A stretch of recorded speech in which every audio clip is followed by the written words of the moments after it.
Right now, America needs people who are willing to stand up and lead, no matter what the blowback may be. We have only 5 shows after this, and I am picking very carefully what I do on these 5 shows. I want to introduce you to a man tonight that I think will make a difference. He already has made a difference. You may not know much about him. You may not like his style. You may not like his policies. In the end, I hope you at least walk away with the feeling that I have about him. He is an honest man. I don't pick or choose or back any presidential nominees.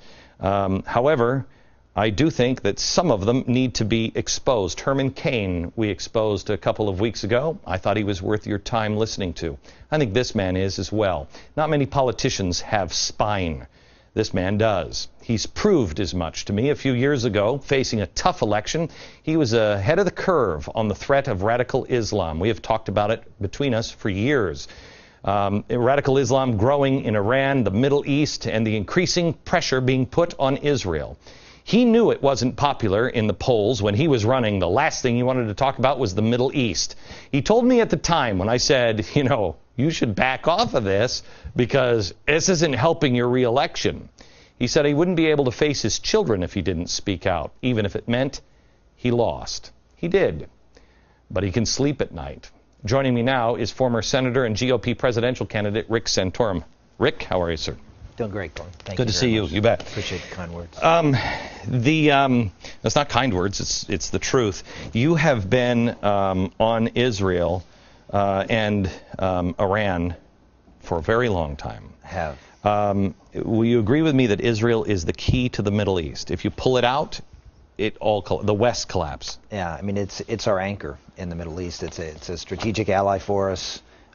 It's also essential for the Jewish people. I mean, we can't ignore the history of the Jewish people and understand the significance to the world of having a Jewish homeland. So it is a strategic ally for us. It is, as you mentioned, the stopper in the Middle East, but it's also a very important humanitarian place. Also. I'm going over to Poland in a couple of weeks on something that's a venture that I'm doing, and I'm not going to do a special on Auschwitz per se. I'm visiting Auschwitz, but I'm talking about the town, which is just a few miles outside of the gate.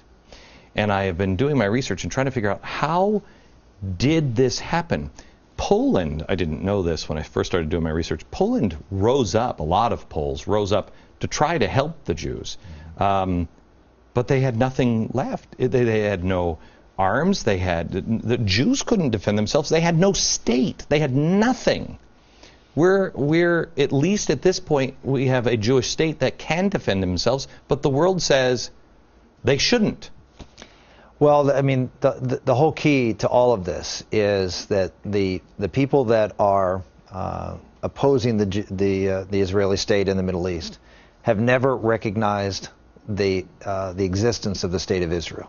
You cannot pull away from Israel. You have to stand by Israel until the people who seek to do them harm come to terms with the fact that Israel will exist and that the United States, hopefully the world, will stand behind them and their right to exist. As long as the Palestinian Authority, as long as the others in the Middle East refuse to accept Israel's right to be there, then there can be no peace. And we should not force Israel into any negotiation until that condition is met. Do you think America has enough courage to turn the tide on Israel? If we had a strong leader who had the respect of the world, yes, the answer is, because we've done it in the past.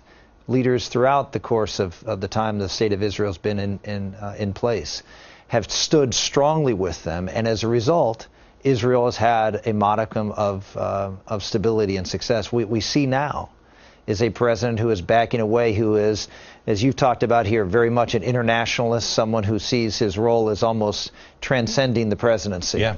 And sees his role as to work with the international community to their ends, not to the ends of the national security interest of our country, not to the ends of supporting allies who are strategic for us, but to the ends of some greater goal than the goals here in the United States.